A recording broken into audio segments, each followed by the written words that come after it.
It's time for This Week in WordPress, episode number 252, entitled Burp.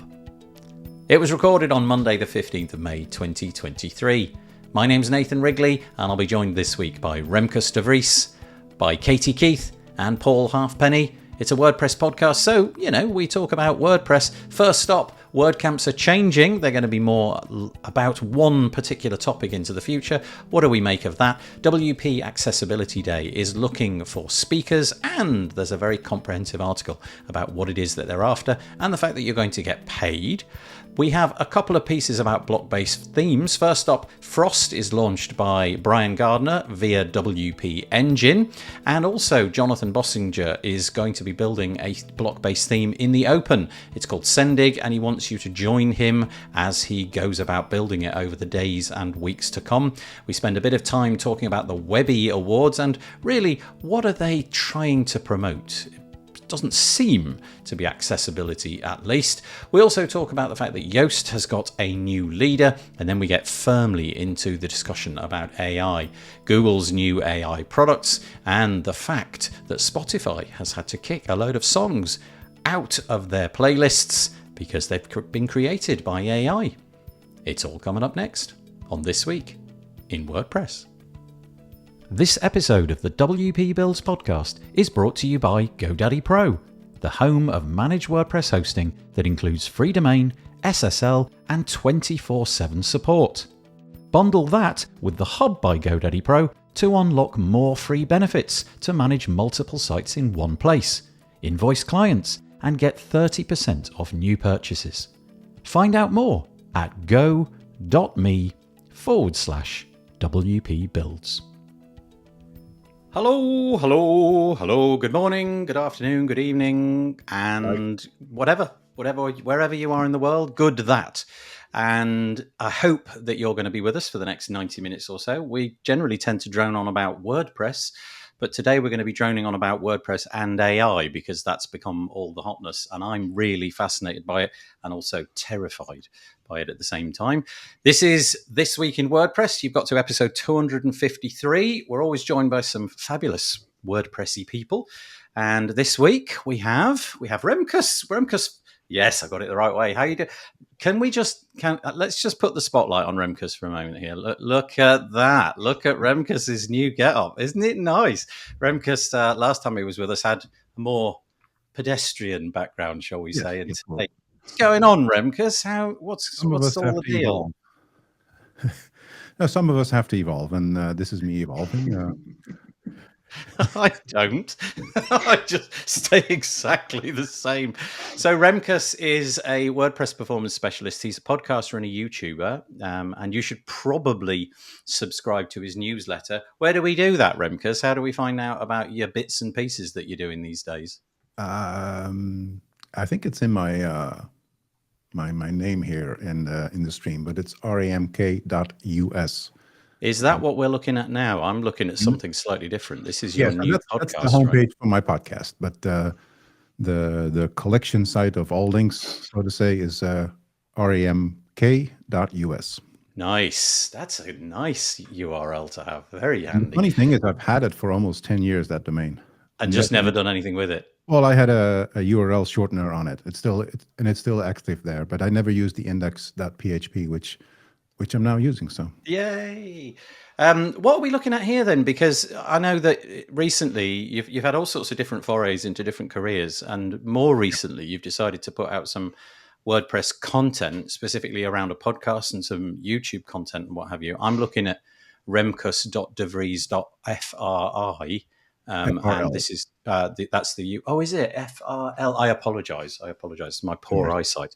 I will put that into the show notes. But what's the enterprise here? You just got the itch to create a podcast. I know what that feels like. I did. I felt motivated by appearing on your podcast all the time. So I started a podcast on my own within WordPress, and it's essentially featuring folks within the WordPress ecosphere in the broadest sense of the word. Some famous, some less famous, some up and coming, some old timers. There's lots of it already there. I have about 10 recorded, 11 recorded, and 4 are published now. So lots to see. Oh, it's really good fun. It's always welcome having some new content to listen to. Like, honestly, TV has dropped off my radar more or less completely, and podcasting Same here. is the thing that I do. I'm sure that's not the case for everybody, but I just can't get enough of this kind of stuff. Are you finding it challenging? Is it been dead easy? Lots of learning along the way? Lots of learning along the Nice. way. Yeah. A lot, but it's fun. It's a challenge I set for myself. Like, this is what I want to do, and I've been wanting to do it for years. And as you can see, I'm in my studio now. I've put in the effort. It's go time. Yeah, nice. Well, I appreciate you joining us. Thank you so much. I'll link to that in the show notes. We'll get the URL correct in the show notes. We're also joined by Katie Keith. How are you doing, Katie? Hi, I'm good, thanks. Thanks for having me on again. You're most welcome. Katie's got the shortest bio, which is really nice and easy to read. Katie is the founder and CEO at Barn2 Plugins. Barn2 make a whole suite of plugins, largely, I think, around WooCommerce, but I think there are a couple of non-WooCommerce-y things. But just quickly, you've got a brand new one, which for some reason my browser has decided to... There we go. My browser made it look less appealing than it was going to look. Do you want to just tell us about this quick new one, bit of self-promotion at the very beginning? Yep, so this is our latest plugin. It's our 21st premium plugin, amazingly. Wow. I think 17 of them are WooCommerce. So what you said was totally correct.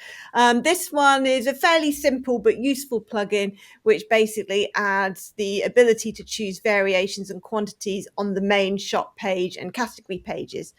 So normally in WooCommerce, you have to go to a separate page for each product in order to choose options and quantities.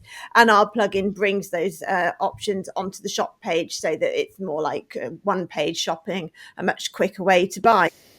Oh, nice. I will, again, link to that in the show notes. It's called, the page is called Add Variations and Quantity Fields to WooCommerce Shop Page. But like I said, I'll link in the show notes. Interesting question, Katie. Is it harder now than it's ever been to come up with a new and innovative idea? Or is there still like a to-do list that you've got hidden somewhere of fabulous ideas that you've still yet to implement? Because it feels like it must be quite difficult to innovate. It's funny, we still have lots of ideas because we're in there. We know what the pain points are. And I don't think there is any plugin that does this, and it's a simple, quite small thing. So hopefully that will be useful to people. And we know people have been asking for it in terms of our other plugins. But as we grow as a company, we're also getting a bit more confident with doing a take that's already been done, but our own interpretation of something. For example, our product options plugin is a more advanced version of the official product add-ons plugin from WooCommerce.com. So we're getting more confident in it not having to be unique. It just has to be better or different or something. Yeah, that's a good point. Yeah. Well, thank you. Appreciate you joining us today. That's really great. And lastly, but by no means least, we have Paul Halfpenny. How are you doing, Paul? Hello, I'm very well, thank you. Yeah. Paul is the CTO at Filter, which is a remote-first digital agency that specializes in open source tech, such as WordPress, Laravel, React Native, and Ionic. We'll probably have a deep conversation with you today about remote working and all that kind of thing, because I know that's definitely your bag. And Sam Altman, he wants to have a fight with you. But we'll talk a little bit about that. But you also have something that you want to share with us this time around. There's a couple of pages I want to mention. It's all about something we are going to mention later in the show. It's all about web accessibility. What's this? What are we looking at? Our Marketer's Guide to Web Accessibility.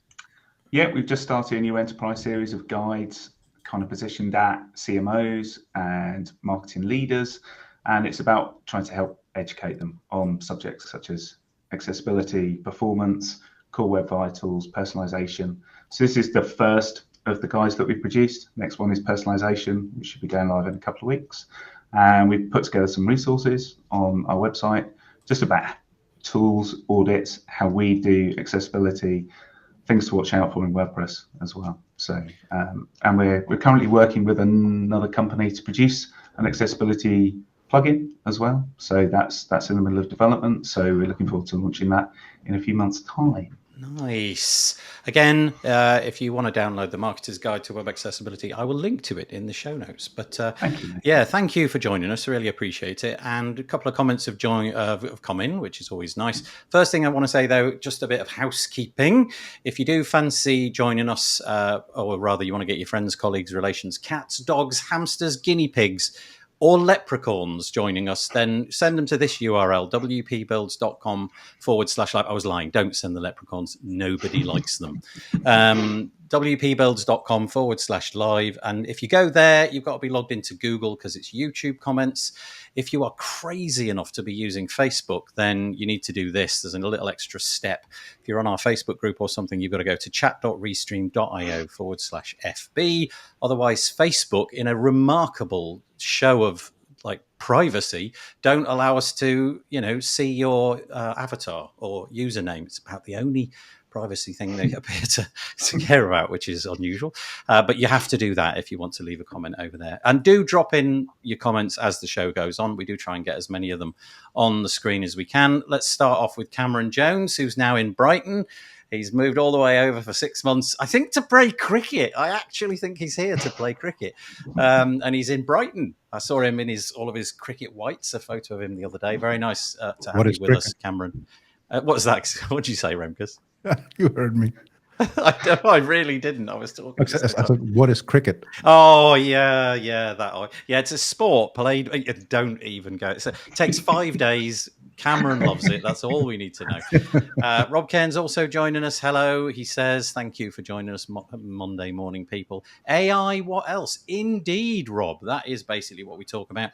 And Peter Ingersoll always drops in the weather report from Connecticut. And today it's a chilly night. He's had a chilly night. It's currently 11 degrees centigrade, 52 degrees Fahrenheit under partly sunny skies here in Connecticut. It should get to a nice 24 degrees centigrade. Oh, that's what we like. I bet it's hotter where Katie is, though, because she's in the middle of the Med, if memory serves. We've got smiling, waving people, and then we've got Courtney Robertson, all the way from GoDaddy, who's saying hello. Hi there. Remkus has learnt the secret to podcasting, says Rob. Stay ahead. Nice. Peach is here. Thanks, Rob. So are some other people as well. Happy Monday, says Michelle Frechette. And that's it. That's all the comments that we've got from now. But yeah, keep dropping them in. Really would appreciate that.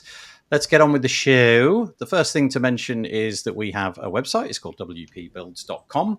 If you fancy keeping up with the content that we produce, just put your email address into there and click subscribe. And then we'll send you 2 emails a week when we produce the podcast, this thing on a Monday, we repurpose as a podcast tomorrow. You'll get the audio for that. And then we'll send you one on Thursday when we produce the podcast there. Sincere thanks to GoDaddy Pro. They keep the whole thing propped up. They've been sponsoring us for absolutely ages, and bravo to them. Hat tip. Very, very sincere thanks to them for keeping the lights on over here, frankly, and really appreciate that. Okay, let's get stuck into it. Right, WordCamps, a subject close to, I imagine, all of our hearts, but WordCamps are changing.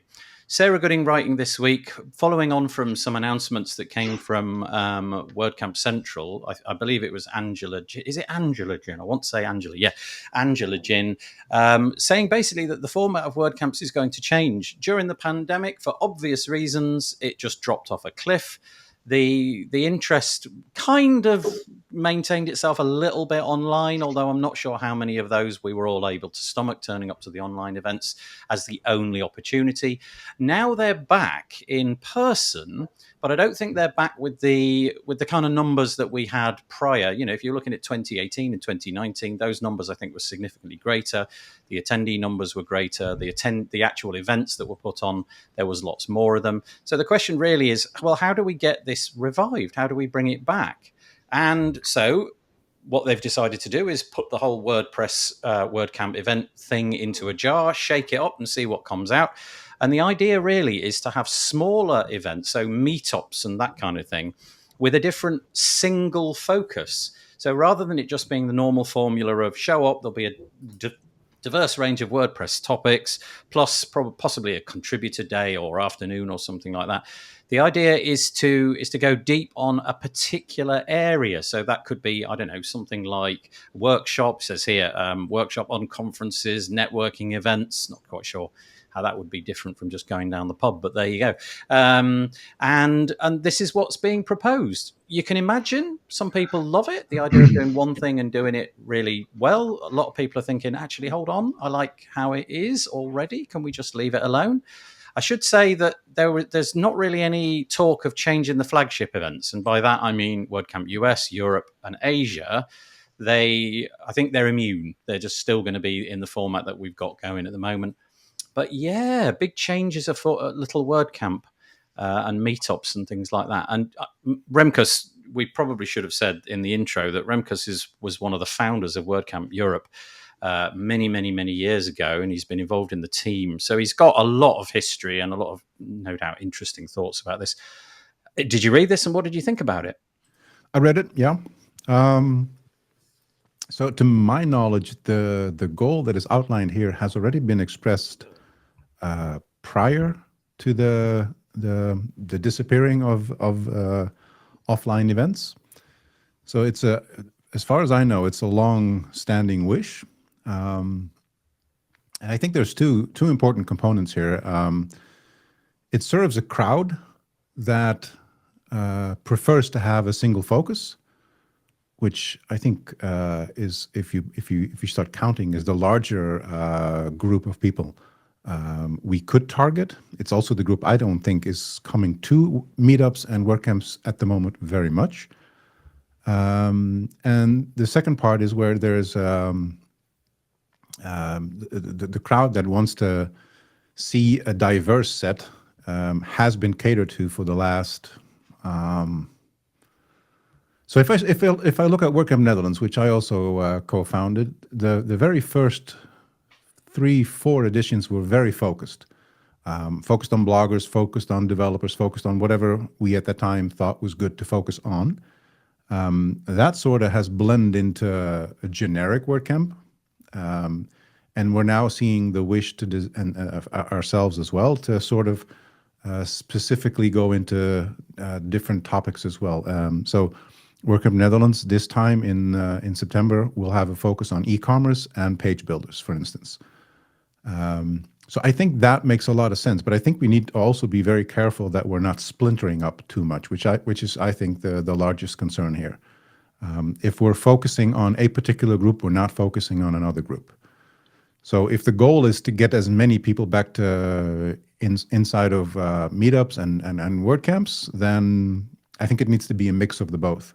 And I think just the flagships and being generic and the rest being specific, I think that's too easy of a decision to make.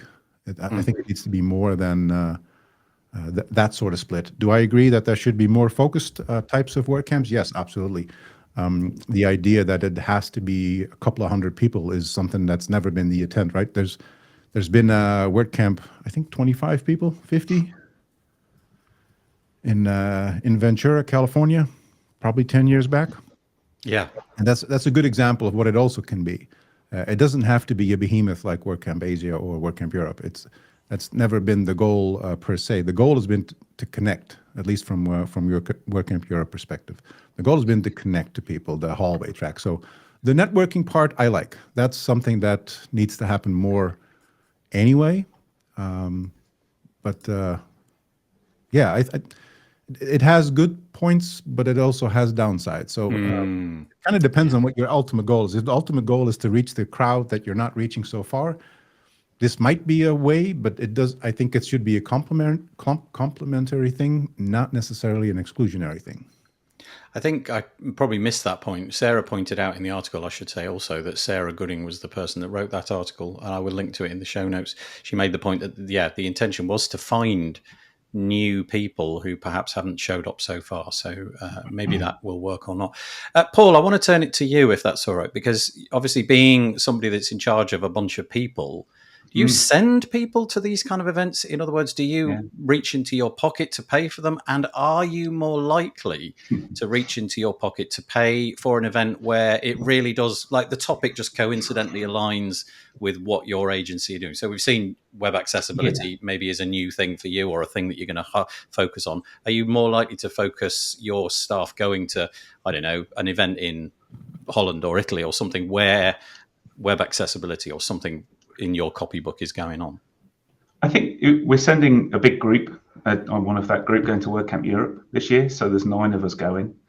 And actually we're going to ensure a group of that size to allow people to cross-pollinate between things that they may not see in their day-to-day lives. So actually we find that WordCamp Europe quite useful for that group. But I was going to suggest that I think it benefits when you have like additional events like either side of a WordCamp maybe. So one thing that was really part of our attention at WordCamp Europe, WordCamp Asia, was the Enterprise Gap meetup that was run by Human Made and XWP, and they're doing that again at WordCamp Europe this year.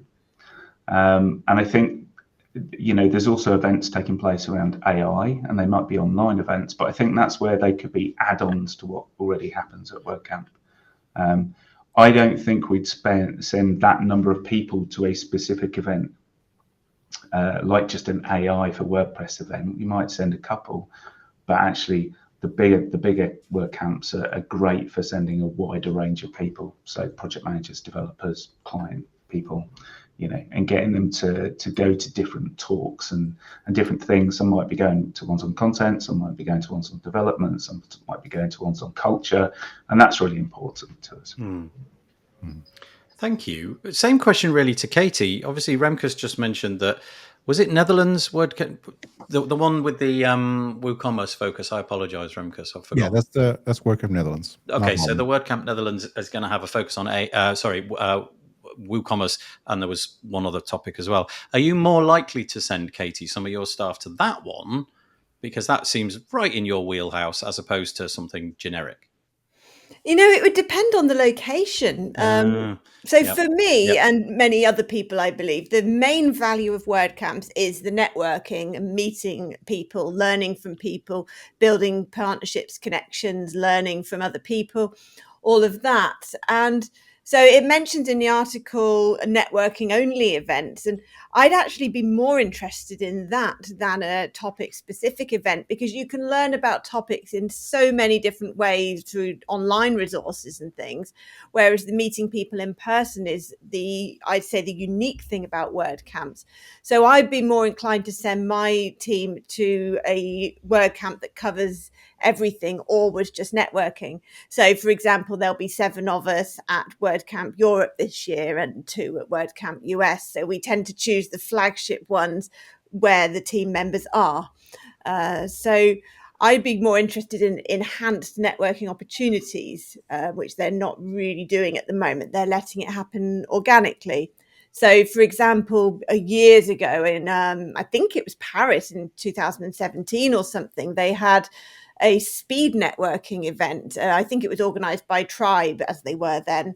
And it was like topic specific, but networking.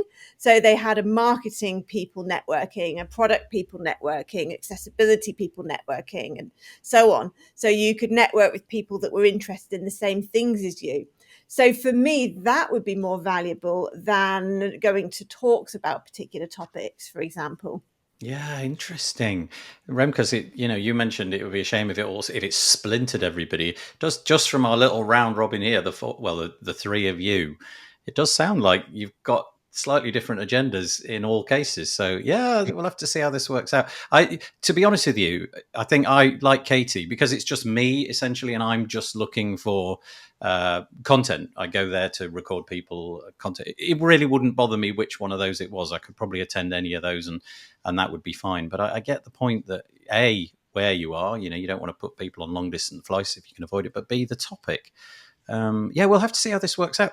A corollary to this, which isn't linked to this, but I have a memory, and forgive me if I'm speaking out of turn, I have a memory that there's also a bit of a push to bring speakers in to speak at these events that aren't necessarily connected with WordPress. Does anybody remember that story from a couple of weeks ago? Just No, no, bringing people in from Yeah, it's about industry. US, isn't it? WordCamp Was it US US? are Right. looking at that. Yeah. Okay. That's a whole can of worms. Yeah, I mean, it does seem curious, doesn't it? Because, there's a lot of heritage and history and networking that goes on. And it would be, I don't know, there's almost like a little pecking order or working your way up the ladder in a sort of sense. And you get to speak at these events because you've got a heritage of doing things and what have you. I'm over egging it, but yeah, it'd be interesting to see how that goes. But okay, so we got a few comments about that. First of all, Cameron says, he's not sure if this will really solve anything. WordCamps could already do this, e.g. WP Campus, but the standard format they took was because they worked. He goes on to say, I'm all for specialist events. They're a good idea and we need more of them, but trying to mandate it will only alienate already struggling communities. Interesting. I agree. And then, thank you. Yeah. And then Rob Cairn says, the other issue is flagship WordCamps need to increase allowed numbers of attendees. That would help as well. There is no reason with the pandemic behind us that they cannot do this. I guess the ceiling there is maybe the ceiling. Excuse me, I've just put another comment on 1 second. Is the ceiling there maybe limited by the venue itself?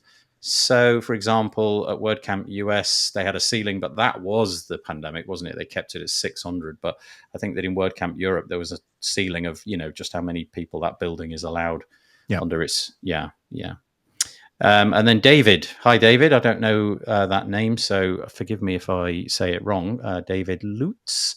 Subject-based WordCamps could be easier for finding sponsors. Ooh, good point. And I know that finding sponsors is a hot topic at the moment. My understanding is it's harder than it's ever been for WordCamp Central to find the big sponsors that they need. So maybe that's a good point. Okay, that was an interesting chat. Thank you for joining me on that one. Right, let's move on. This is about an event by coincidence. This is WordPress Accessibility Day. If you are keen to speak at WordPress Accessibility Day, which is on September the 27th, 2023, the call for speakers is now open. And they've got this page. Again, as always, I'll link in the show notes. There's no point in me reading out the URLs. But I kind of like this article because not only are they laying it out very clearly what it is that they want, they're very clear on the kind of speakers that they want, the topics that they broadly think might be of interest to their listenership. But they also go into the description of what they think a good talk would look like, the exact number of minutes that you need to be stood up, including the amount of minutes that you need to spend taking questions and all that kind of stuff. There's an option to put together panels if you want to do that. But also, and I think this might generate some interest, rather than a typical WordCamp where everything is on a voluntary basis, if you are one of the speakers who is accepted, they will throw in $300 for the session. It's going to be paid directly to you, it says. I guess, you just apply by yourself, not as part of a company or what have you. So, yeah, if you've got a panel, it says that it's up to you to decide how you want to share that money out. But it looks like a panel would still receive 300, not 300 each, because you could get really carried away. I've got a panel of 90, and we're going to bankrupt the event. So if you want to propose a talk, the floodgates have opened. 1st of May is when it all began, and you've got until the 11th of June. So thinking caps on, you've got about 4 weeks. I just wanted to raise that as a community thing, but I don't know if anybody in the panel wants to talk about it. Can I add something to this? Yeah, please do. It's slightly related. There's I mentioned this in my newsletter went out on last Friday. There's a Ali Collective, which is an initiative by Level here in the Netherlands, and they have courses up for anyone not yet fully comfortable in what do I need to do to make a site accessible. There's a great course that they offer. And this Thursday is International Accessibility Day or something like that. And on that day, they're making their course as accessible as possible for anyone. So you can essentially pay what you can afford. Nice. Remkus, will you drop the link into the little private chat, and then I will make sure If you can find it, that's great, and I will mention it. But if Well, not, if you Google Ali Collective, which is spelled A11Y, yeah. and then Collective, you'll find it. Okay, thank you. That's great. And it sounded, Paul, like you wanted to get in there as well. I just wanted to ask if it was an online event or Okay, it was that's a good question. It wasn't clear. Well, it's got. I don't know. You'd have thought it would have said that right at the top, but I don't see that. I bet somebody in the comments will know, but I do not know. Let's hope that somebody in the comments is paying attention and actually knows. I don't know. I'm sorry, Paul. Can't help you. I thought the amount that they're willing to pay for a speech was quite good, actually. Yeah. I don't know what in relative terms is good. But I guess if you're doing it as an online thing, then it may very well pay for a proportion of the time it takes to make it. But if it's a real world event, and you've got to get on a plane or a train, then kind of probably goes into insignificance compared to that. But anybody can tell us, that would be really helpful. Let's go to the hive mind of the comments. That would be really useful. Katie, anything, or shall we move on? Just that, it's interesting they're starting to pay people. It does seem to be a bit of a trend that they're going in that direction, because WordCamp US were talking about that if they brought in external speakers. I'm not sure how external speakers have a higher value than people from the WordPress community financially, but it's an interesting development anyway. I've went to the About page, by the way. So it's the 2023.wpaccessibility.day. Nice URL, by the way, /about. And it just says it's a 24-hour global event. So I'm guessing it's online. Either that or the organisers are going to have fully red eyes by the end of it. So it's virtual, says Cameron. Thank you. That's really helpful. Bravo. Thanks for that. Great. Okay. Great. All right, let's move on. Next one is WP Tavern once more. I think this is a piece of news which we've covered in the past, but it does seem that like it's been rebranded and thrown together as a new release. Brian Gardner, who you'll remember, well, WordPress users from a while ago will remember the fabulously popular Genesis framework, which it kind of felt like more or less everybody used for a period of time. Brian, he now works for WP Engine, but just prior to joining WP Engine, he really got into the block space, and he released I think it was a theme framework at that time called Frost. Then when he went over to work at WP Engine, they took it on board, and so they've re-released it now.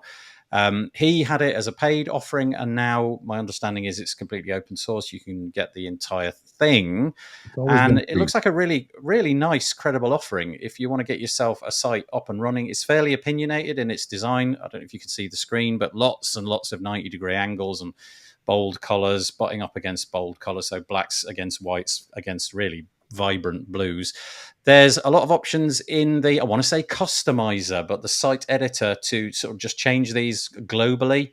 There's a little video from Twitter which shows how that's really nicely implemented. A little background gradients change when you do that. So rather than it just changing the buttons or the titles or what have you, you get this real different feel to the homepage and so on.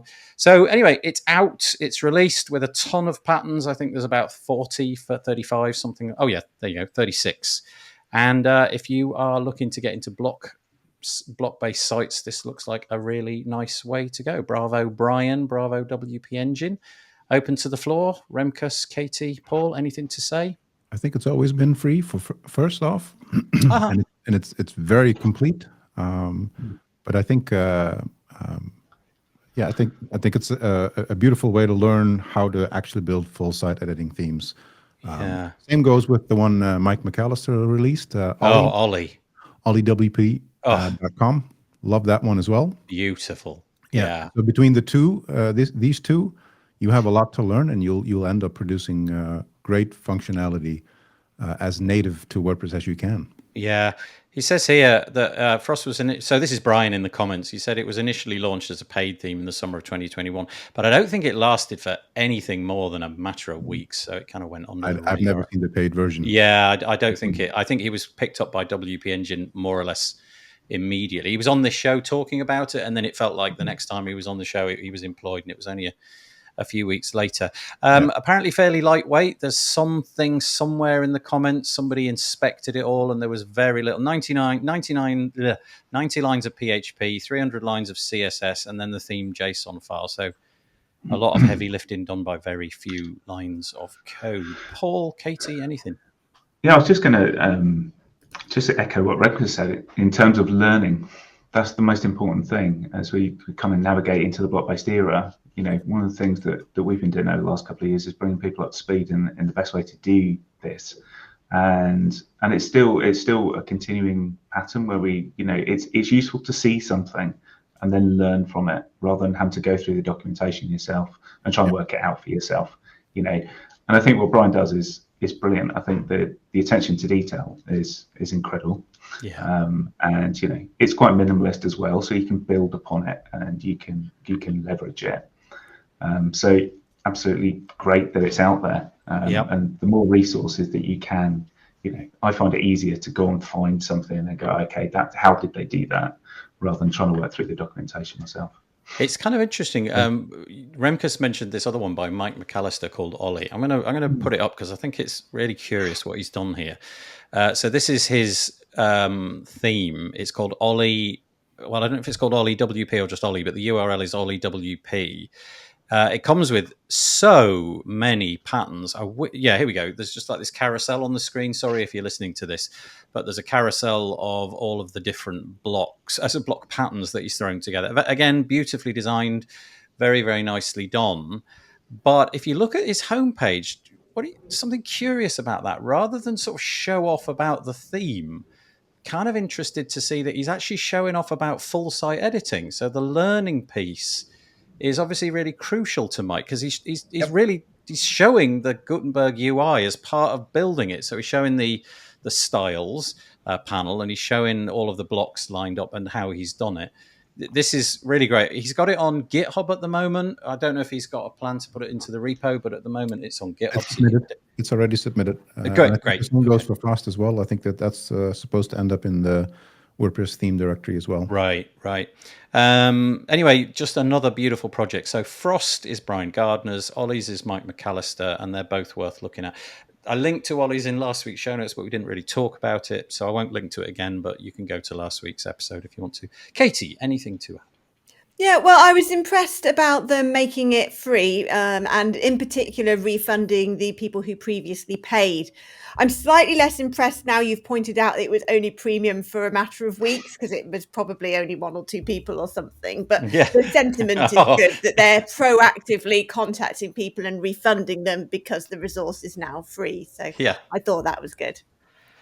Yeah, really nice. Oh, some more comments. So it's basically just people saying hi, isn't it? I don't think we've got any substantive comments. Just one from Atif. Sorry if I've pronounced that wrong. The block editor. Sorry if I'm controversial, and you all love it, but I can't stand it. there's always welcoming other opinions. I get it. I know it's not for everybody. I know lots of people who won't go anywhere near it, and I fully get it. All I can say, Atif, is if you do try it, it may have moved on a little bit since you last tried it, and there are now some really nice initiatives making use of it. It's come a long way since WordPress 5.0 is considerably better.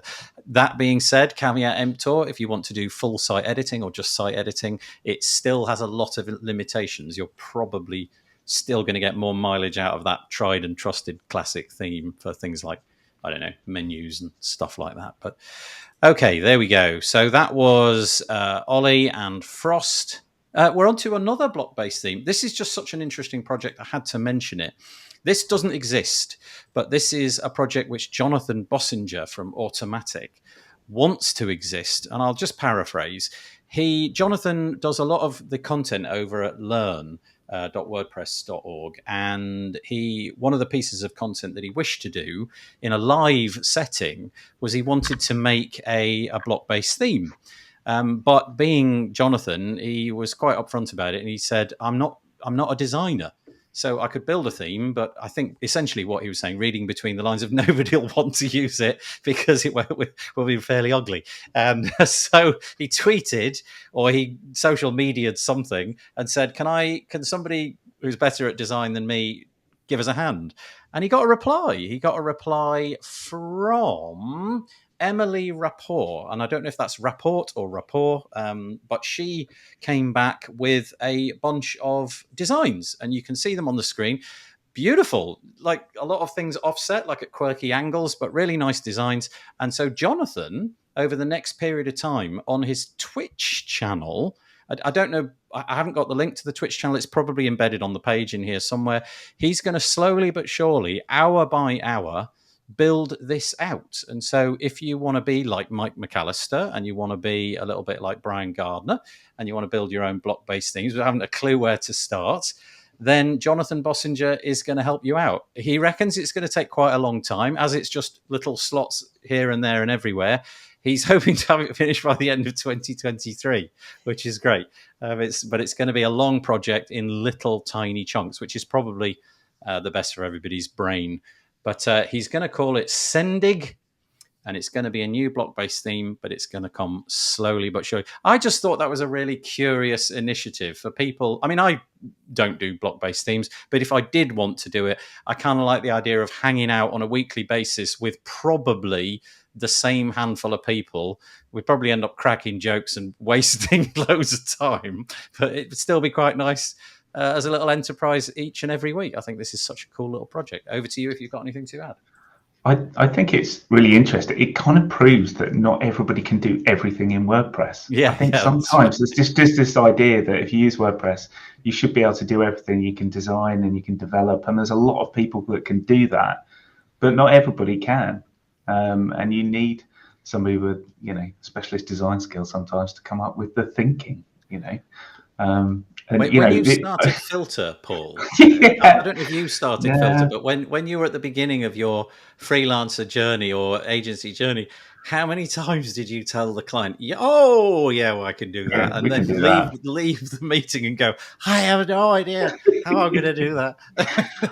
I think most of the challenges of being part of an agency is exactly that conversation, actually, because you're always being pushed to do something that you've not done before. And that's why I love being part of an agency. Because we get to come up with solutions and we get to do things. And you also get to delegate it. You can do it. Well, many years ago, I used to be the person that was doing those things. And actually, as you grow up and you grow grey and older, I think you have to recognise that you can't do it all yourself anymore, and you get to a certain size and suddenly we do have developers and designers and project managers and business analysts and things like that are all responsible, and I wade in every now and then and go, I can do all of this. I used to do it, and then after about 5 minutes I'm just like, oh my god, this is really hard. Can somebody take it off me and do it properly? I'm not taking it personally, Paul, but in that last little diatribe there, you said you've gone going grey and you've got to a certain size. It happens. It's all beginning to tie together, and wade in, I think, was also. So good morning, Mark. Thanks for joining us, Mark Westgard. I still think I've got a little graphic here somewhere. Yeah, look. This message is approved by Mark Westgard. There he is. Mark's joining us. Katie, anything to add? Remkus, anything to add to this? Yeah, I think it's a really good example of why there is still a future for themes, although differently, because the design is missing. Yeah, you can physically do different things with full site editing and blocks, but you do still need a designer to create a professional looking design for your website. And so I think that there will always be that role, and even though the industry of themes is evolving. And I also think it's a really nice example of building in public, because it's not just the process that he's building in public, it's the whole conception of the idea and finding somebody to partner with. So it's a real kind of cradle to grave example of a project building in public. Yeah, I just like the idea of doing it based upon what the crowd tell you each week. Presumably it'll morph into, presumably that design, but I bet it goes pear-shaped a few times and goes off the rails a little bit now and then. But good luck, Jonathan. Remkus, anything? Yeah, what I like about this is that if I look at how I learn, I look at what something is already there. I dissect it and I play with it. I change something and okay, so that does that, and move on. But I recognize that's not how everybody learns. And so what's Jonathan, knowing him from what I've seen in his streams, and so he's most likely going to start from scratch. Yeah. So he's going to process all the things that are to learn in the in between, and I like that. So that's a different way of learning. It's a slower pace, obviously, because he has to figure out every single thing. So, for instance, the themes that Brian and Mike have released, they have fluid typography in there. Now, you can dive all into how does fluid typography work, but if you have an example of how it works, that works better for me personally to learn. Jonathan most likely is going to figure out how it works, explain how it works, and then build it. Right. So there's a different approach. And I like that, so that there's a more diverse way of learning, because we don't all learn in the same way. So just to let you know, he's got 3 things out already. He's got develop your first low code block theme, and then he's got a developer's guide to block themes part 1 and part 2. They're linked to in the article. But in terms of when this gets going, not entirely sure. But he's going to, as he builds it, he's going to have a GitHub repository open so that the amendments that he makes week by week will be freely available to everybody. So yeah, nice little project. Again, I'll link to it in the show notes. The URL is too long to read. WordPress companies in the news lately. Yoast has been in the news a lot lately. Did somebody just burp? I was wondering that. Was that you, Remkus? Did you think you'd muted yourself? Because I have to say that was quite the burp. That's great. Hang on, that is the episode title. It's just going to be called Burp. Oh, that was a lovely. Did you think you'd press? That's hilarious. That's great. Do it again periodically during the rest of this episode. I can, but I won't. Sure you can. Well, you've really knocked me off there. Yoast, a company that's been in the news a lot for all sorts of different reasons. They've been bought out by Newfold Digital not that long ago. They had Yoast himself step down, then Marika more recently stepped down, and Tice, I believe that's how you pronounce it, he's also stepped down. And so I guess that left a bit of a vacuum. And we have somebody who's stepped into it. I confess, this is not a name that I'm familiar with. Let me just pop the article on the screen. This is easy to read the URL to. It's yoast.com/meet/Kimberly/Cole. I've just remembered the burp and it sent me off again. And she's now the new leader at Yoast. My understanding is that she has a different background. She was appointed the general manager of Newfold Europe recently, but she's now stepped into the role. I don't know if this is a role that she's going to amalgamate with other roles or if this is now her unique role, but I've not encountered her in the WordPress space. Forgive me, Kimberly, if I just haven't been paying attention. But yeah, kind of curious that the Yoast team has now got some new leadership. Remkus, I don't know if you are able to, want to, wish to, or just avoid the topic altogether, or you can just burp if you like. You are never going to live that down, mate. That's fine. That's fine. Tell us about Kimberly. I moved forward. I had to let it go, and I think I mute myself. But hey, I'm only human. Yeah, it's okay. I get it. No, I'm not familiar with her, so I have no other comment than I'm sure that she's a good choice, and she'll help Yoast propel to the next level. Okay, thank you very much indeed. Yes, I mean the usual thing. She said in answer to the question, will there be any significant changes? She says, as I'm new to the WordPress world, I will be first listening and learning from the amazing Yoast team, our customers, and the community. My main focus will be to understand our customers' needs and see how I can better serve them. It's what you might expect, just don't change things too radically, and we'll see how the leadership changes. Katie and Paul, I don't know if you've got anything on this. It seems like maybe you do, maybe you don't. I just think it's an interesting sign of the ongoing professionalism of WordPress and making it run more like a business. Obviously, Yoast are at the forefront of that anyway, but bringing in business leaders from outside of the community, it's you wouldn't actually have seen that so much 5 or 10 years ago. I think that's a great point. And actually, I'm interested in what the direction will be, because it's a big change, right, from where Yoast was. Yeah. And I think it's so important to WordPress. I think when we build sites, we have a collection of 10 to 15 kind of default plugins that we put on every single site that for one reason or another kind of fix some of the missing bits of WordPress that we, and Yoast is one of those. That's our kind of go-to SEO plugin and has been for years. So it'd be really interesting to see if they change things like, what features you get for free, what pricing there is for the model, and what they can add to it. I think search engines are such a difficult thing to predict at the minute.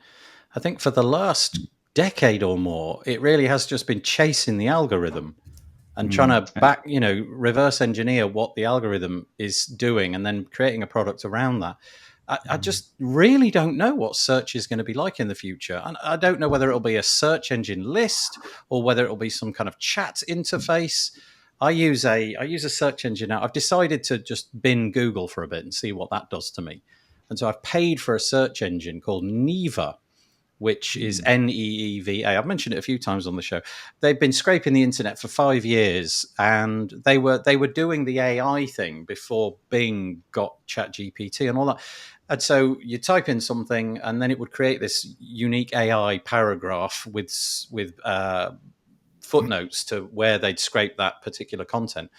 And I do wonder if in the future we're going to be looking at a search engine list, or if we're more going to be asking for the answer to the problem, just the one thing, going for the AI result at the top. And if that's the case, I think SEO is going to be, a really different game. Anyway, sorry, total aside. Good luck, Kimberly.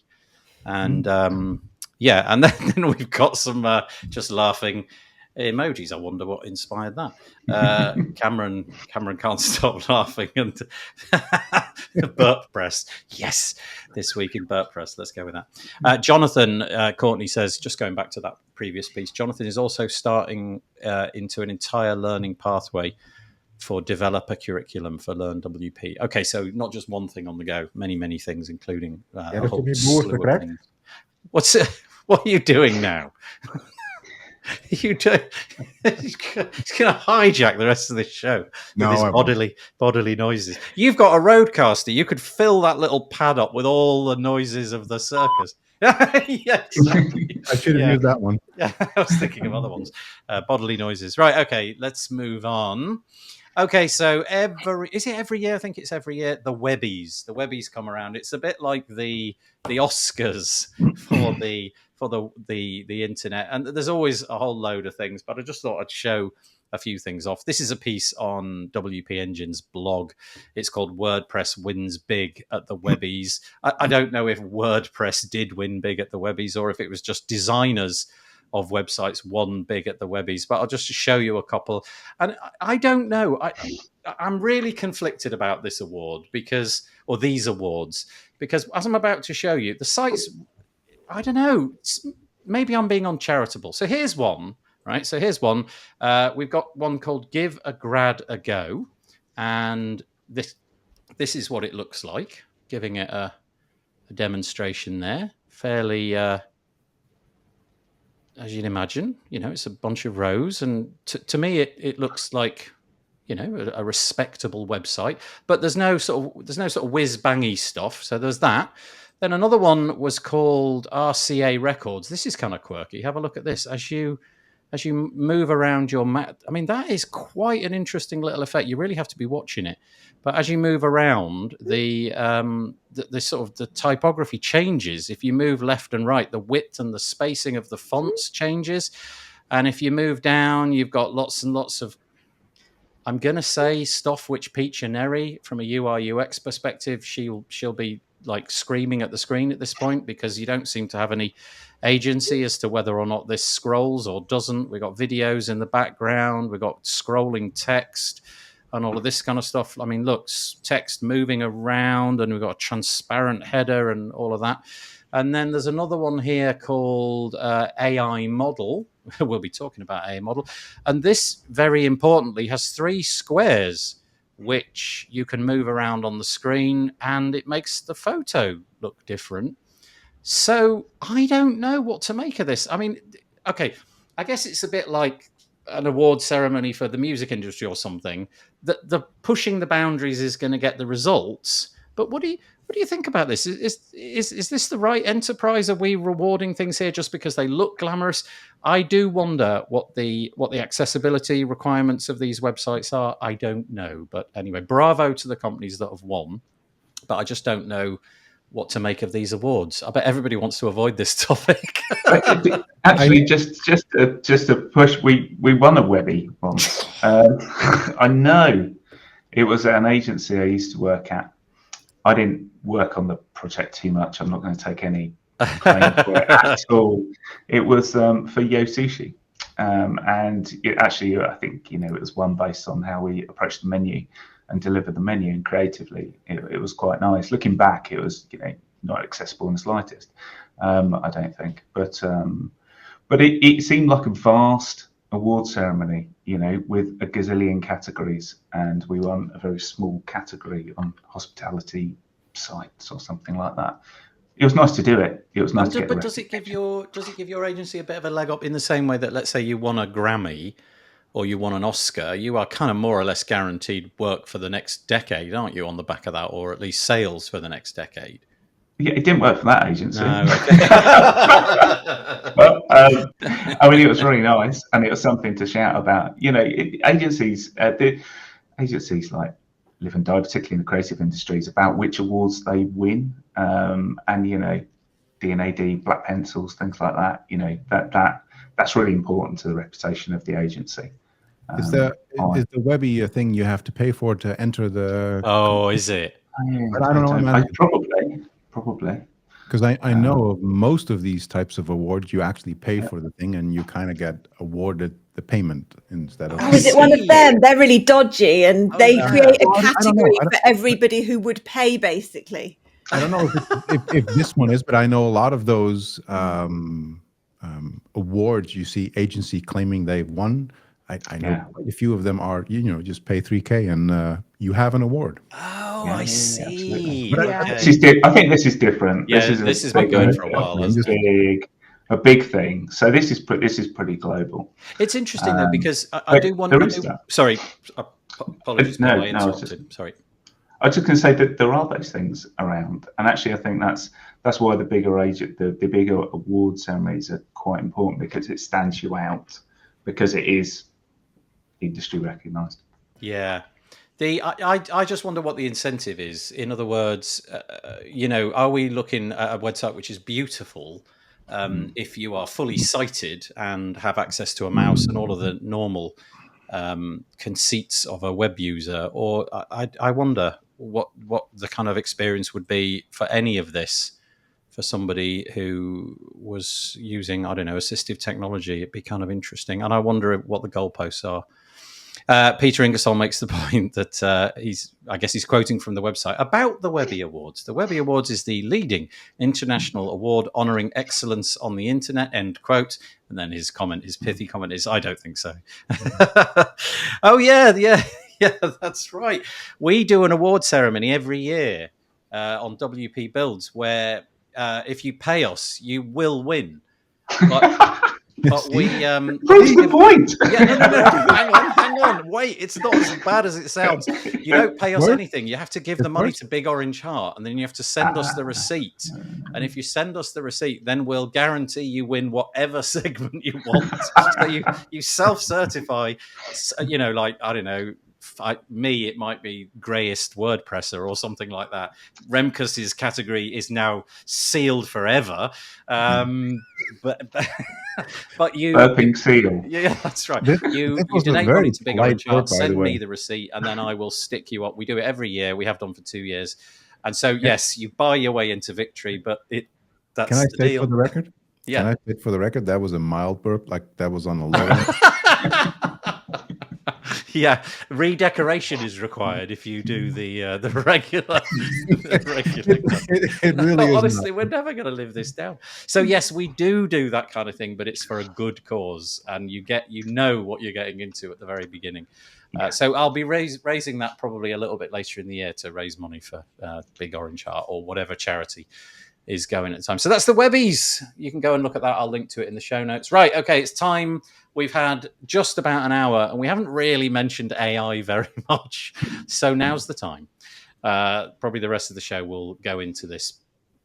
Sam Altman, who is the CEO of OpenAI, has decided that remote work was a silly experiment and one that we really should now repeal. I don't think he's trying to claim that, during the pandemic, everybody should have been going in, but I think he's saying as it was forced upon us and it was an experiment which we tried to run, now is the time to decide that was a mistake.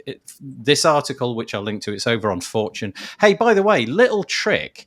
If you come across a paywalled article like this, and you're using a browser like Brave, built into the URL bar is this little article view. If you just enable the article view, you just get the whole article. But nice, I did not know that. But minus all the pictures, it just shows you the text, which is what I want to see anyway. I don't need to see the pictures of Sam Altman. So you can just turn that on and off. That'll probably now last about a week now that I've mentioned it. But for now, if you go to any of those paywalled things and have a look, because it's not you're running the JavaScript. I don't know how it works, but anyway. So he's basically saying, can we get back to work now? Can we go back into the office? The proximity to other people brings a function to creativity. It enables all sorts of things that being stuck on the end of Zoom calls and what have you don't allow for. Now, I know that Automatic, for example, is a fully distributed team. As far as I'm aware, it always has been, always will be. I know Paul Filter, your agency, forgive me if I misspeak, but I think you are distributed entirely as well. What do you make of this? Do you think that it is time to call that experiment a day and get back into the office? No, he's wrong. Like, 100% wrong. There is nothing I enjoy more than not getting on the train into central London 5 days a week and getting back again.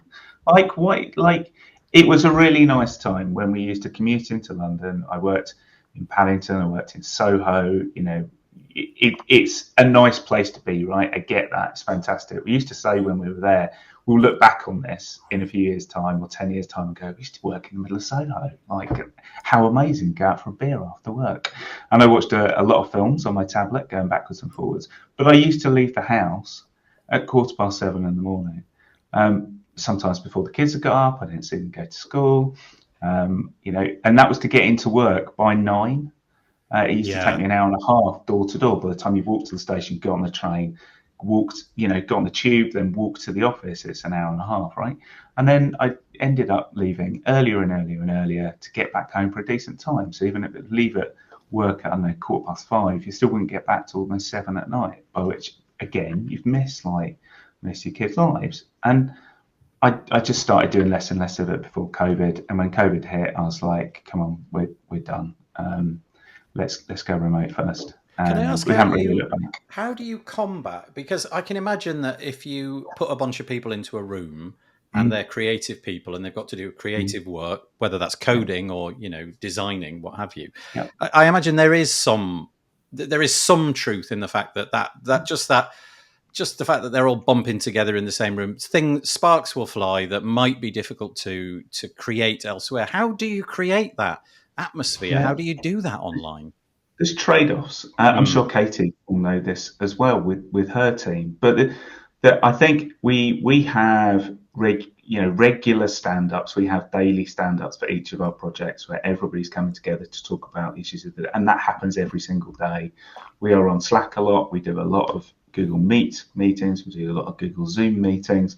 And there'll always be a little bit that you're going to fail because of that, I guess. But then the trade-offs are that you don't have people that, are all having to forced to go into London, or we're only able to hire people from a specific geographic area.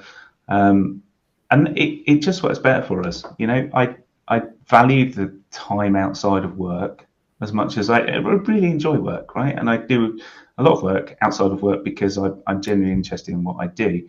But I think it's really important that we have a work-life balance, and we get to see our kids, and we get to see our partners and our spouses and our family.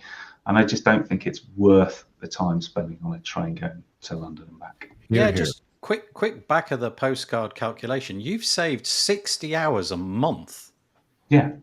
A month of just sitting on trains and, tubes, which, with the best will in the world, is actually quite a demoralizing enterprise, isn't it? It's not like you're equanimous getting onto the train. It's busy, and you come out of that whole thing feeling agitated and frustrated. Whereas now you get an extra hour and a half in bed. You get to see your kids at the other end of the day. There's a certain levity which is in your life from all of that. And so, Sam Altman, what can we say? I'm sure for your team it's going to work, but anyway, Remkus, it sounded like you wanted to get in. I wonder if Sam has kids or a relationship that is, where he has to be away from. It's just weird for somebody to come out and determine that this is how it should be for everybody. That's right. I'm not allowed to use swear words here now, but I'm very tempted. Yeah. Well, you could package it up in a noise if you like, and just. Oh no, he's gonna like this. Oh, I'm scared. Okay. So Remkus and Paul firmly in the Sam Altman is wrong category. Katie, what about you? Yeah, me too. I actually tweeted about this morning because I disagreed with what he'd said. I specifically said it was easy enough for him in Silicon Valley, having access to the best tech talent in the world. Some of us are based in, I started the company in the southwest England, nowhere near any major cities. Now I live on an island in the Mediterranean. I do not have access to the best WordPress plugin developers and other roles that we need locally. It's, it depends on where you live. And I can hire the best people in the world from wherever they live. We're on Slack all day. And like Paul said, we keep in contact. We meet up at WordCamps and things like that. And I totally accept that there are benefits to being together in person, but there are a lot of disadvantages, of course. And I remember when I had a normal job before I started my own business, I used to hate working in an office. People would come and talk to me about the weather and things. And I'm a really motivated, hardworking person that was just trying to get on with it. I don't want to talk about what I'm eating for lunch or something, Yeah. I think that's a really important point. You end up having, there's all sorts of different people, right? And people thrive in different ways of working. I'm not for politics at all. I hate office politics. I can't stand it. I'm just not interested. It doesn't do anything for me. But I know that when I've worked in offices before or gone into other companies, you can see that happening. And, it can be quite awkward for some people to work in that kind of environment. There's a lot of rules that happen in those environments. What are you wearing to work today? Or so-and-so spending an extra 10 minutes at lunch, or, all of that stuff is kind of ignored when you work remotely. And I feel slightly hypocritical in the fact that, I actually, in an office in Letchworth, where I live, that's separate to my home, just because I work remotely doesn't actually mean that I'm working from home 24/7. Because whilst I love my kids, they're quite loud. And actually, I benefit from being able to move around. So you've got an office for you, for me, very close to home. That's interesting. Yes, exactly. It's in town. And then we also have an office at home, but my wife works remotely as well. So we share that office. So sometimes we might be there. I also go to the coffee shop and work, because sometimes I do need to see people and just be around people, and that perks me up a bit as well. So I think it's interesting how quickly, given any change in life, I think it's really interesting how quickly we become accustomed to it and it becomes the new normal, right? But cast your mind back to this comment from Steve kind of illustrates it perfectly. He's got a 10-step commute now from his home office, whereas previously it would be an hour each day. So it sounds a lot like you, Paul. Guess which is better for health and well-being? Cameron possibly even more extreme. He was spending 3 to 4 hours a day commuting. It sounds broadly similar to what Paul was doing. And now that you're not doing that, you're in what you're in, and so it's easy to forget. But just remember that, Sam Altman, with your helicopter and your chauffeur-driven Lamborghini. I don't know. Yeah, he's not on the train into London no, every he's day, not on is the he? train into London, is he? And people commute and drive and get stuck in traffic, and that's not healthy. Yeah, either. It's not good for the environment, Rob Cairns works at home, is often at a co-working space or coffee shops somewhere, even work on a regional transit sometimes. Yeah, I do like the idea of yours, Paul, of getting a dedicated space which is close to home, but kind of allows the kids to scream, but you don't get impacted. The other alternative is to download a piece of software called Crisp. And then, and then it doesn't matter. Do you know, that would be interesting, Remke? Sorry to divert the conversation again. If you installed Crisp and then tried to burp into the microphone, I just wonder what would happen, if it would be taken down the Crisp void or not. It's some AI-based software which allows you to... Move on, Nathan. Move on. Yeah, I'm going to move on. Yeah, sorry. You don't want to challenge me here. Let us indeed do that. We're going to keep on the theme of AI. Google this week last week, I should say, had their developer conference, Google I/O. And I don't know if you saw, somebody threw together a montage of Sundar Pichai, I don't know how you pronounce it, the CEO of he's the CEO of Google, not Alphabet. Or maybe he is Alphabet now, I think. Anyway, they put together every time that he said the word AI or something equivalent to AI, generative AI, and they threw it together in a video. The video lasted about 2 minutes of him just going, AI, AI, AI, AI. In other words, AI is all the hotness for Google, and they are coming for ChatGPT. And as you'll see in a moment, they're also coming to, write your code for you as well. So this is the first announcement. This is something called PaLM. It's an acronym, and I've forgotten what it stands for. But you are now able to use this. I think you need a sort of developer account or something, but it's basically Google's alternative to ChatGPT-4. The claims are that it does everything quicker, it's bigger, the language model is bigger, but I'm not sure if that's borne out by the data at the moment.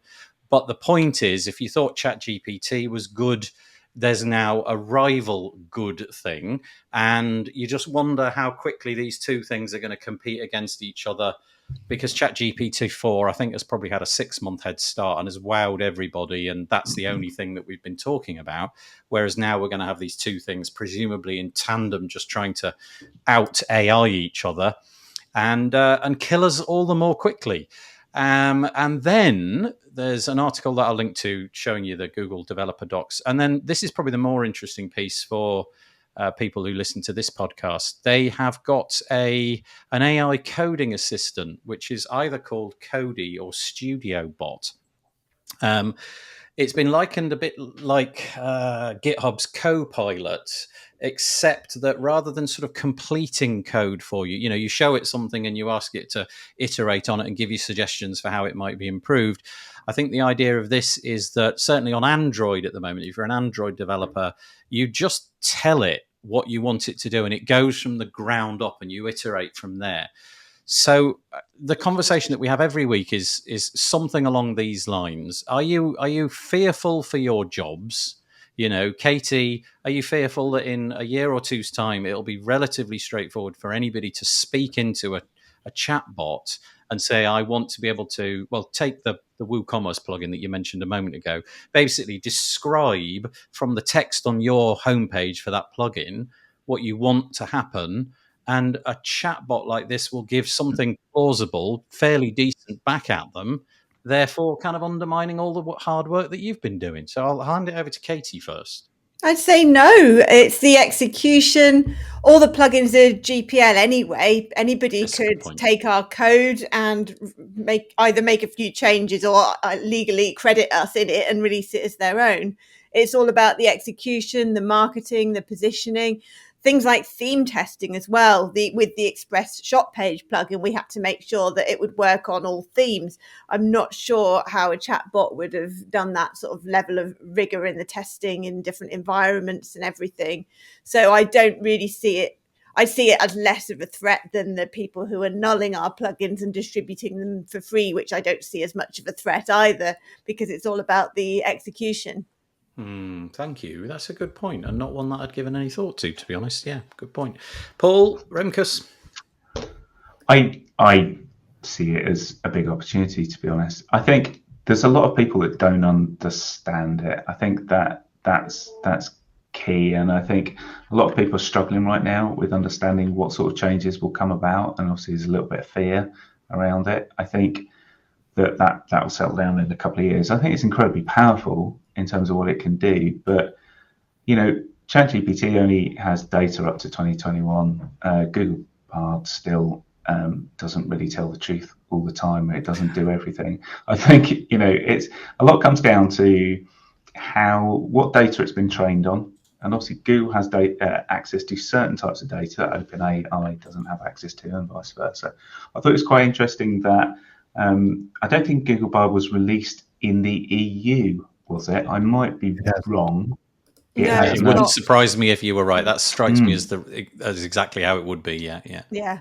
And I think that's the key. And I did read somewhere about the more the further this goes, the less transparent they'll be about where the data's coming from, because what data is that being trained on? Because arguably you could say you have the ability to say, well, that's my data, you can't do that.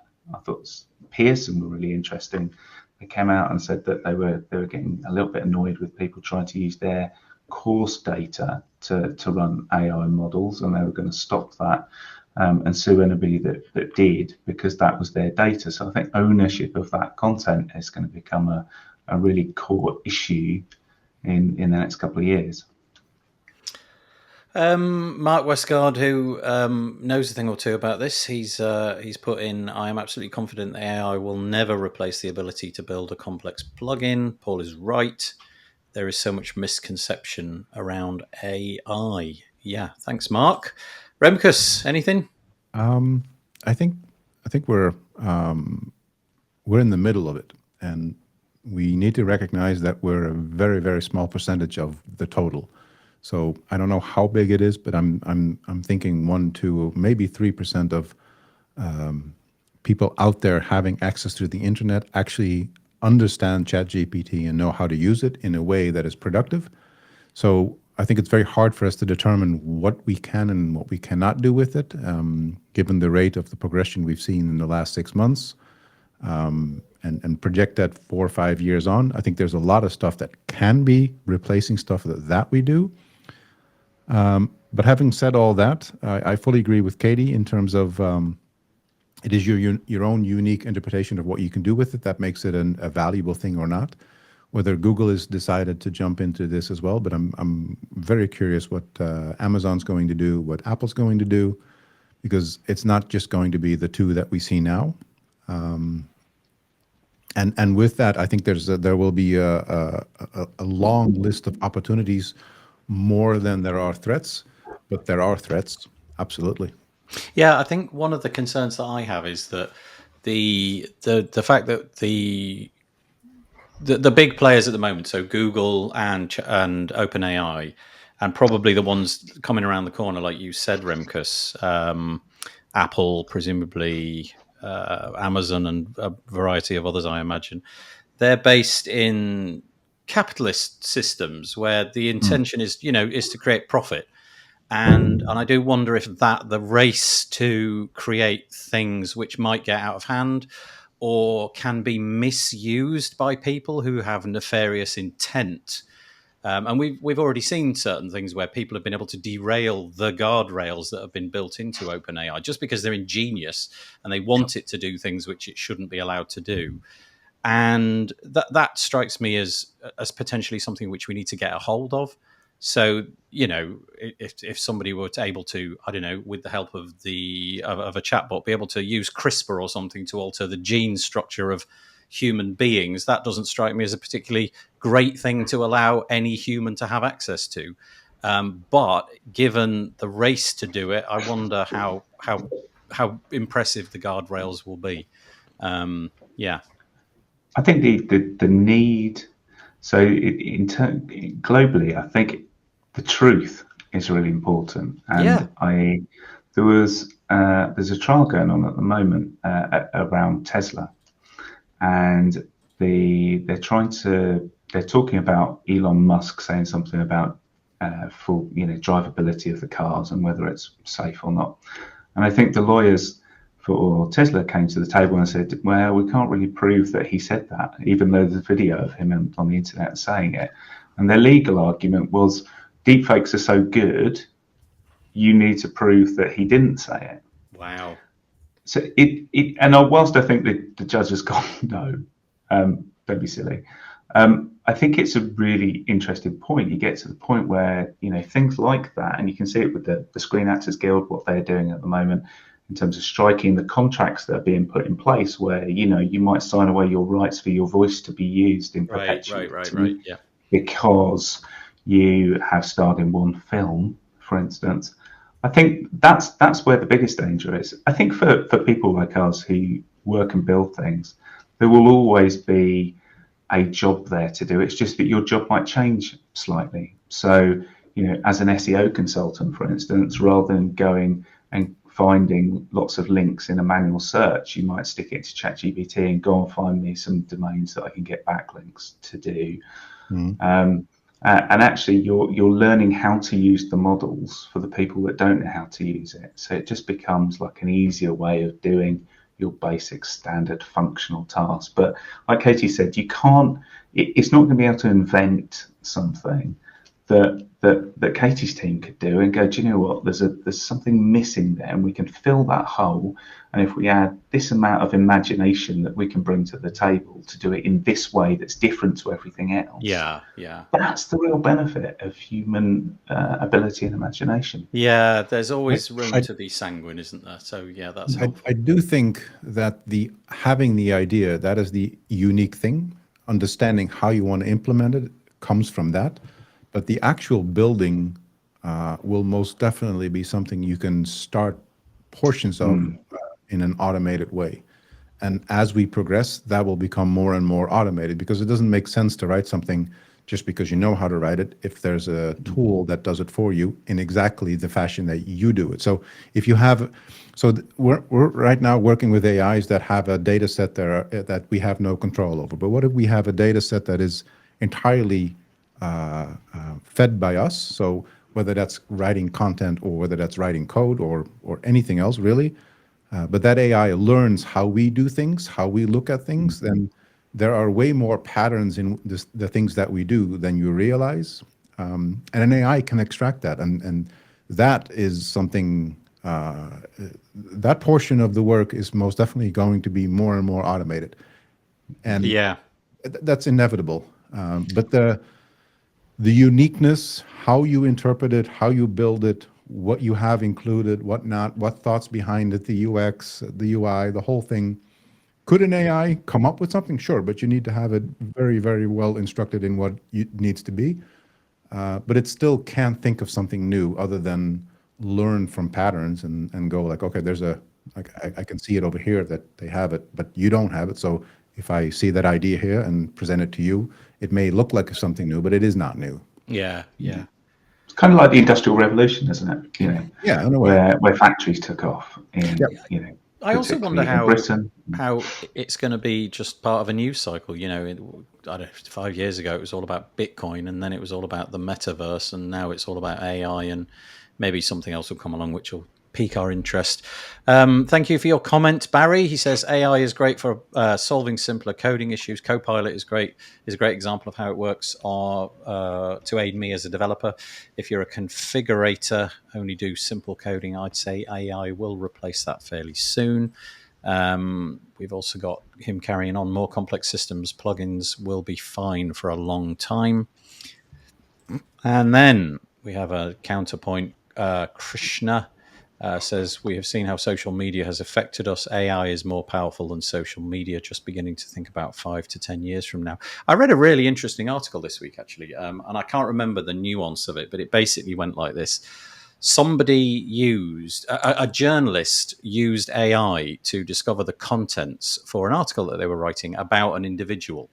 They they didn't carry out the necessary due diligence, and they attributed certain quotes to the person that they were writing the article. They then published that, and because they were an authority, guess what happened? The AI then consumed it as truth, and now if you ask the AI for quotes about the person in question, it now pushes those out as fact based upon him as a historical source. So it's compounding the problem. This is the kind of quirky thing that bothers me, is that we just get into areas where it's very difficult to untangle what's true and what's not. Speaking of true and what's not, this is a fascinating piece. Spotify have been caught on by this in a certain sense.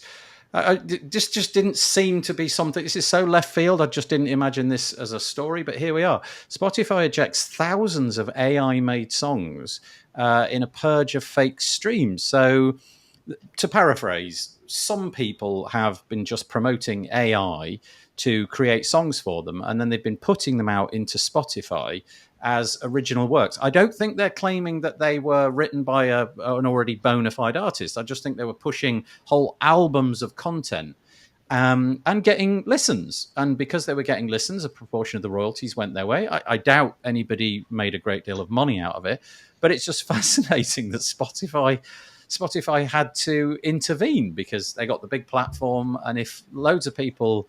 if one artist is suddenly able to push thousands of songs out in the space of a few moments and make it viral, I just thought that was really interesting. I don't know if you want to comment on that, but it's definitely of a piece that we've just been talking about.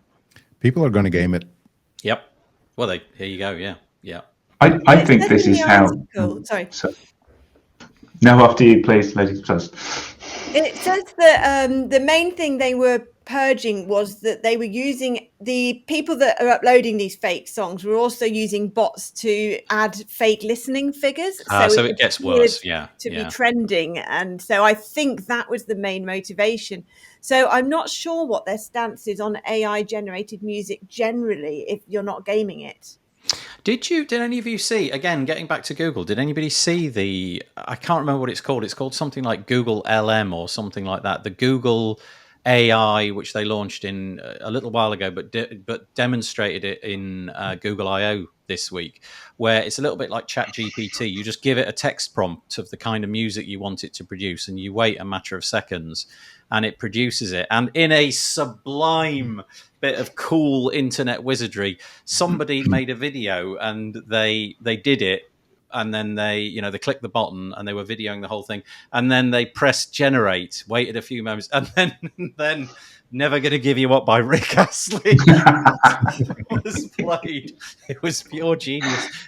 It was wonderful. Rick rolling through audio. But the demos that I saw were sublime. You waited a few seconds and it was certainly good enough for like mood music. I'm not sure it was the kind of thing that I'd want to listen to if I was dedicating time to listening to music, but there was nothing offensive or weird about it. But it was more on the sort of techno side. There were no lyrics in there. It was really interesting. Okay. So I think this is the perfect explanation for Ed Sheeran music. Personally. I think that this is not a fan, are you? Okay. I don't know. All his albums seem the same. I don't think all the songs seem the same. It seems like this explains everything. He is AI. Yeah, as a Depeche Mode fan, nobody makes music like Depeche Mode, do they? So I'm fine, aren't I? I've managed to. You should get into that trial. Actually, do that. Get into that Google trial. See if you can sign up for it and get it. See if it can replicate some Depeche Mode stuff, because that would be really interesting. Because I know you are a hardcore Depeche Mode fan, so you'd be in a really good position to notice whether or not it had any of the proclivities of an actual Depeche Mode track. Interesting. Okay, last piece. I know we're almost out of time. Thanks for sticking with us. Katie threw us a bone this week. Right at the end, she's got a piece. It's on WP Beginner. It's called Headline Analyzer. I confess I didn't have time, a lot of time at least anyway, to look at this. So I'm going to hand it right over to you, Katie. What's this? So it's a new tool that they've released. I assume they developed it to scratch their own itch and then released it. So you put in your headline ideas and it gives you a score based on various factors like how appealing it will be, how attention grabbing, SEO, is it the right length, all that kind of thing. But the thing that struck me was how old-fashioned it seemed because it didn't mention. Yeah, I got that. I didn't actually manage to test it. I tried in 2 browsers and I got cookie check failed. Oh dear. Yeah, I'm in an incognito tab with all sorts of nonsense going on, so it's probably me. Yeah. Sorry, No, I go on, got carry that on. twice. Yeah. Maybe they haven't tested it yet, but the concept of it, I thought it was funny that they didn't use any kind of AI in it, because you can use ChatGPT or something to generate headline ideas. You can give it your keywords and so on. And so I thought it was interesting that it actually felt like a tool that I might have seen 5 years ago rather than now. I wonder whether they'll iterate it and add AI elements or anything. How does this differ from like an SEO plugin where it would do sort of similar lifting? Is it just because it's standalone you were curious about it? It's just sitting on this domain all by itself. Yeah, and just the fact that someone's even bothering now without the AI kind of thing Yeah. to get it more trendy as much as anything and get people talking. I thought it's interesting to see more traditional tools being released. Yeah, it's kind of like artisan. We're going to do artisan SEO. There's no AI involved. We're actually going to do it ourselves. The piece is over on WP Beginner. Because it's on the show, I will make sure that it gets itself into the show notes. Unless either of you two fellas have got anything to add, we will call it a day.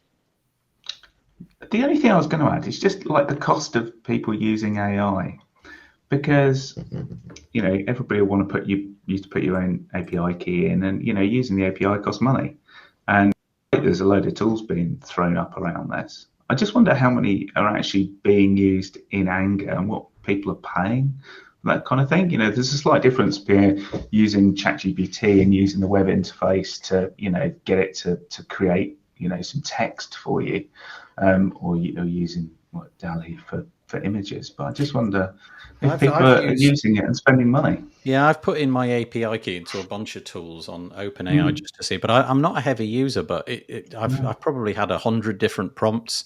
And typically when I get the reply back, I then ask it to give me more in-depth information. That's usually my stock response, give me more detail or something like that.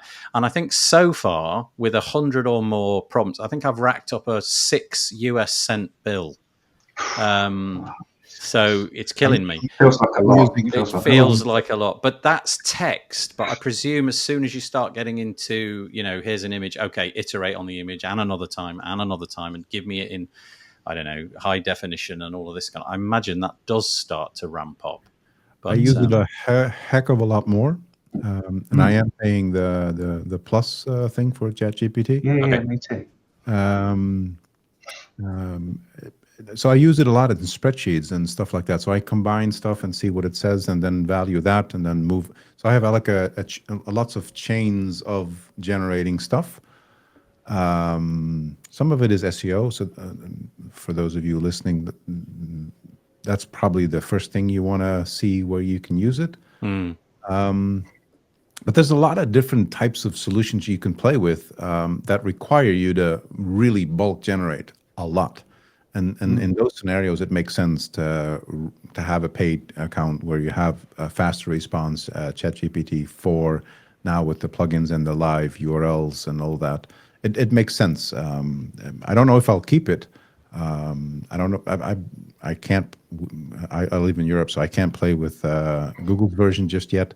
So I don't know what that's going to change. But for now, paying for it makes a lot of sense for me, for my scenarios. And I don't know how many, but probably on a day-to-day basis, I'm probably in the 30 to 40 single prompts and then a lot of automated stuff. So for me, it works to pay for it. Do you use lots of different services? So do you and is there a discernible difference between them? So because we're in the UK, we could access Bard, and I enabled it on like our Google Workspace account, which is great. And then you can put the same prompt into ChatGPT and Bard and go, okay, that's quite a discernible difference. Yeah, I played with the Bing version, the ChatGPT version, but it's mostly, from what I see, the prompts themselves are where the magic is. Yeah, I don't see the. So I don't have a lot of experience with the Google side of things, or really very different types of AIs. But in terms of getting the results you like or the things that you expect to see and they're not what you expect them to see, playing around with that is the interesting part, because that's where you learn how the AI works.